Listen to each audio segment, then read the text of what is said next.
শাহিন, রান্নাঘরে আসো। শাহিন, কি হয়েছে, ডাকতেছো কেন? আমার ভাত রান্না শেষ। তো তোমার ভাত রান্না শেষে আমি কি করবো? তরকারি রান্না করো। তরকারি আমি রান্না করব না, তুমি রান্না করবা। কি বলতেছো তুমি?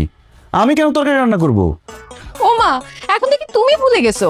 যৌথ অ্যাকাউন্ট করার সময় তুমিই শর্ত দিছিলা সংসারের সব কাজ যৌথ হবে। এজন্য আজকে আমি ভাত রান্না করছি, তুমি তরকারি রান্না করবা। আরেকদিন আমি তরকারি রান্না করব, তুমি ভাত রান্না করবা। সবকিছু হবে যৌথ। অসম্ভব। ভাত তরকারি রান্না করা হচ্ছে মেয়ে মানুষের কাজ। এইসব কাজ আমি করতে পারবো না, আমাকে দ্বারা সম্ভব না। রিক্সা ভাড়া দেওয়াও তো পুরুষ মানুষের কাজ ছিল, তুমি দাও নাই। অর্ধেক ভাড়া আমাকে দিতে বলছো। আমার কাছে টাকা ছিল না, আমি ভাড়া দিতে পারলাম না বলে ওই রিক্সাওয়ালা আমাকে দিয়ে রিক্সা চালাইছে। মানুষ আশেপাশে আমাকে দেখে হাসাহাসি করছে।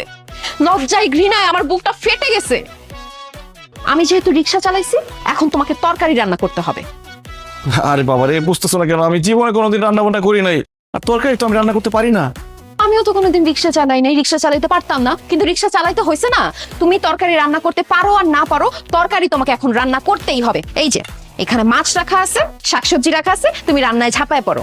আর যদি তুমি তরকারি না রান্না করছো না, সাদা ভাত আমি খাবো, কিন্তু তোমারে দিব না, তুমি ভাত না খায় থাকবা।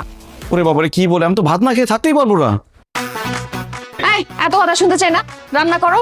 রান্না শেষ করে ডাক দিও আমাকে। শোনো, একটু বোঝার চেষ্টা করো।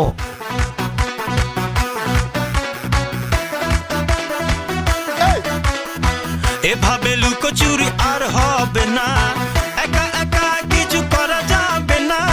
তুমি মানে তুমি, আমি মানে আমি। আজ থেকে শুরু করে দাও কাউন্ট। দুজনের হবে যৌথ অ্যাকাউন্ট, যৌথ অ্যাকাউন্ট, যৌথ অ্যাকাউন্ট, যৌথ অ্যাকাউন্ট। দুজনের হবে যৌথ অ্যাকাউন্ট, যৌথ অ্যাকাউন্ট, যৌথ অ্যাকাউন্ট।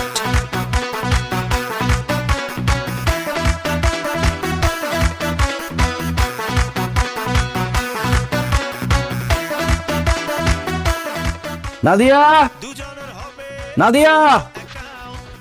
কি রান্না বান্না শেষ হয়েছে? হ্যাঁ, রান্না শেষ। দেখো তো সব ঠিক আছে কিনা। এনো।